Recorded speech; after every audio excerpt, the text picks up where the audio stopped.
Just by saying that there's the large number hypothesis is that there's so much possibility that leads to probability. That's a logical fallacy. Just because there's a large number, there's a potential. Right. If Earth didn't exist.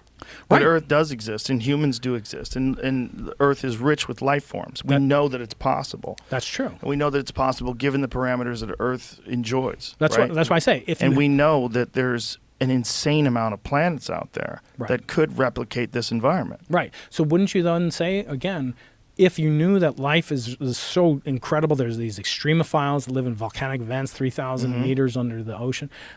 So again, you have to say, like, what are the odds that we would not see life on Mars or on Enceladus? And I'm not saying there is no other life. But it's just Mars. It's one example. And it could be that life requires a very narrow window that we enjoy. Sure, that may be. But look at all the other factors that go into life existence on Earth. We talked about Jupiter before. There are scientists that believe that without Jupiter, we wouldn't be here because Jupiter is like a big vacuum cleaner. Right. There are scientists that believe that if the moon wasn't as close as it is, you know, that the moon is exactly the same angular diameter as the sun from the Earth. Do you know what that implies for you? And next April 8th, when I come and visit you again, there's a total eclipse of the sun. Oh, wow. So I'm going to take you, if you're willing, I'm going to take you to show you the eclipse. That sounds like a lot of fun.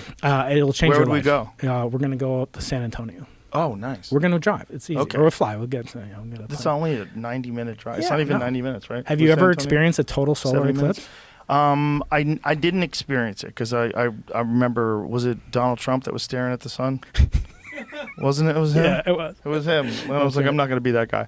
I think I did try to look at it. Yeah, now that I remember. But it didn't come through here. So anyway. No, it was in California. If you were to see it, you would the experience that you had on Mauna Kea will seem like, you know, like you're just going down to the bar or something. Really? This has changed your life. Okay, I'm in. This will change your life. Damn it, we told everybody we're going to San Antonio on April 8th. It's going to be a real problem. Well, we'll find a secret place. A lot of freaks. Yeah, exactly. Freaks are going to show up.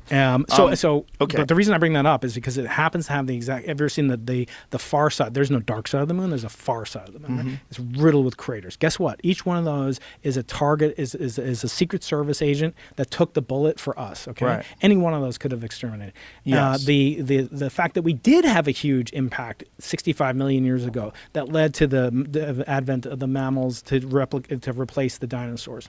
The fact that we have internal terrestrial magnetism that then allows cosmic radiation to avoid impacting the Earth where the population is the largest of all species.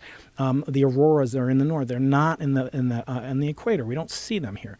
The existence of plate tectonics, which is lubricated. The going theory about plate tectonics, I don't know if you've heard this, but that they're a lubricant. You ever heard of like dry graphite is a lubricant that like you put in guns or whatever? But that the continental shelf is moving over these things. They think that that's a precursor, a requisite for life. Okay, let's do the following very simple calculation. Imagine there's 8 things. You're God. You say, to have an iPhone, you're going to need 8 things. I think there's like trillions and trillions of things. But imagine there's 8 of them, okay? And imagine each one, that the Earth has a moon that's just the right distance to have tides to slosh biological material back and forth from the earlier. And that has plate tectonics, that's 2. It has a Jupiter nearby. It eventually gets hit by a Chicxulub meteor that kills off the big dinosaurs. It has a diurnal period that's compatible. It has a magnetic. Okay, let's just say there's 8 of them. Right. Let's say each one has a probability in your godlike cosmic roulette wheel of 1 in 1,000 for each one of those 8 things to occur. 1 over 1,000. Now, if you take that, and I think it's 0, it's like 1 over 10 trillion for some of these things, right? Now, take each one of those. So take 1 over 1,000, raise it to the 8th power. You get 10 to the 24th. Guess what that number is? What? It's the same as the number of stars in the whole universe throughout history. So in other words, one thing, only 8 different things that had to occur to make life in my simplified God computer that Joe Rogan is controlling. And the probability of those 8 things is only 1 part in 10 to the 24th. Then the problem is you're multiplying a large number by a number that's completely unknown. The probability that all these events could line up to make life. And you're saying anything times infinity is finite. Right. I don't but agree can I with stop that. You? Is that? But we're not necessarily saying that. For first of all, is it conceivable that there would be solar systems that don't have the sort of asteroid and meteor activity that we do? Of course, yeah. They So might. wouldn't they maybe not get as pelted by asteroids and meteors and have more time to develop? Isn't that conceivable that there could be a different kind of life? If we find so much variety of life, like we talked about the volcanic vents, and isn't it possible that there could be other ways that life could form in different environments that may be hostile to biological life on Earth, but not to whatever evolves there? When we're talking about an infinite number of variables, when we're talking about so many different planets. But why is it that the large number? See, again, that's the Carl Sagan. If there's no life in the universe, it's a big awful waste of space. But that implies I don't think that's true. I think that's what he said. I believe that he said that. Yeah. I'm not saying Yeah. that he didn't say that, but I don't think that way at all. I think we're so silly to think that this finite thing that we call biological life is the most significant thing and something that we know is at least 13 whatever billion years old. That's so insane that human life, which is just like this never-ending cycle of birth and death with this one particular organism, that thing is the most important thing that's going on in the fucking universe.